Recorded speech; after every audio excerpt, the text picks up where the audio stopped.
Sir அப்போ ஏற்கனவே அந்த இருமொழி கொள்கை என்பது தமிழ்நாடோட ஸ்டாண்டாக வந்து பல ஆண்டுகள் இருந்துகிட்டே வந்துட்டு இருக்கு சார். இப்போ அதுவே வந்து பெருசாக ஒரு முழக்கம் மாதிரி பேசும்போது இப்போ இங்கே இருக்கக்கூடிய சிக்கல் பற்றி பேசியாகணும்ல சார். இப்போ வந்து இந்த திட்டம் எதற்காக வகுக்கப்பட்டாங்க, இந்த திட்டத்திற்கு பின்னாடி இருக்கக்கூடிய நோக்கம் என்ன, யாரால் வகுக்கப்பட்டது, இதில் இருக்கக்கூடிய நடைமுறை சிக்கல் என்னன்னு பேசும்போது சார், இப்போ குறிப்பாக சொல்லணும் அப்படின்னா இப்போ பல விஷயங்களை சொல்கிறாங்க. இப்போ தேசிய கல்விக் கொள்கை கொண்டு வந்தால் தமிழுக்கு ஆபத்து அப்படின்ற ஒரு விஷயம் இருக்குது. அது மட்டும் இல்லாமல் மாணவர்களுக்கு உளவியல் ரீதியாக பல பிரச்சனைகள் இருக்கும்னு சொல்கிறாங்க.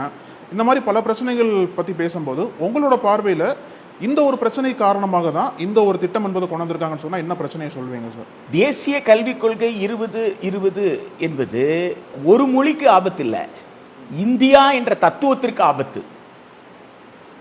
இந்தியா என்பது நிலம் அல்ல, இந்தியா என்பது மலைகளும் ஆறும் கல்லும் மண்ணும் கிடையாது.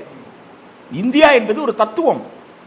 இந்தியா என்ற தத்துவம் எதை முன்வைக்குதுன்னு கேட்டா, மனிதர்களுக்கு வெவ்வேறான பழக்க வழக்கங்கள் இருக்கு, வெவ்வேறு நம்பிக்கைகள் இருக்கு, வெவ்வேறு மொழி பேசுறாங்க. அப்போ வெவ்வேறு தேசிய இனங்கள் இந்த மண்ணில் வாழ்ந்துகிட்டு இருக்கு. அப்போ இந்த தேசிய இனங்கள் எல்லாமே பல்வேறு மொழி பேசக்கூடிய மொழிவாரி தேசிய இனங்கள் உட்பட பல்வேறு இறை நம்பிக்கை கொண்டவர்கள், இறையை நம்பாதவர்கள் என்று பலதரப்பட்ட மக்கள் உடை பழக்கத்தில், உணவு பழக்கத்தில் எல்லாத்திலும் வெவ்வேறு இருக்காங்கன்னா, இவங்க எல்லோரும் இந்தியா என்ற அந்த ஒற்றை புள்ளியில் இணைந்திருக்கிறார்கள். அப்போ இது என்னது? இது வேற்றுமையில் ஒற்றுமை. இப்போ நாம 2 பேரும் நண்பராக இருக்கணும் அப்படின்னு சொன்னா, நான் சாப்பிட்ற உணவை நீங்க அங்கீகரிக்கணும், நீங்க சாப்பிட்ற உணவை நான் அங்கீகரிக்கணும்.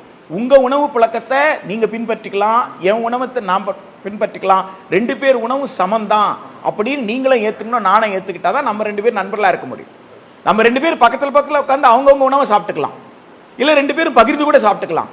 ஆனா என்ன நீங்க அங்கீகரிக்கணும், நான் உங்களை அங்கீகரிக்கணும். என் உணவை நீங்க அங்கீகரிக்கிறது அது போல நீங்க ஒரு கடவுளை வழிபடலாம், நான் கடவுளை வழிபடாம இருக்கலாம், அல்லது கடவுளை வழிபடலாம். இப்ப என் உரிமையில நீங்க தலையிடக்கூடாது, உங்க உரிமையில நான் தலையிட. இதுதான் வேற்றுமையில் ஒற்றுமை.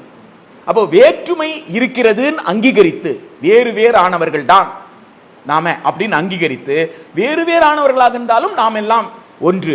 இந்திய அரசமைப்பு சட்டம் நம்மை ஒருங்கிணைக்கிறது, கொடி, தேசிய கொடி நம்மை ஒருங்கிணைக்கிறது என்கின்ற வகையில நாம ஒரு ஒருமைப்பாட்டை இங்க கட்டி வளர்த்திருக்கோம். ஆனா தேசிய கல்விக் கொள்கை அவ்வாறு அல்ல. தேசிய கல்விக் கொள்கை 2020 மற்ற 3 கொள்கையிலிருந்து நிச்சயமா மாறுபட்டது.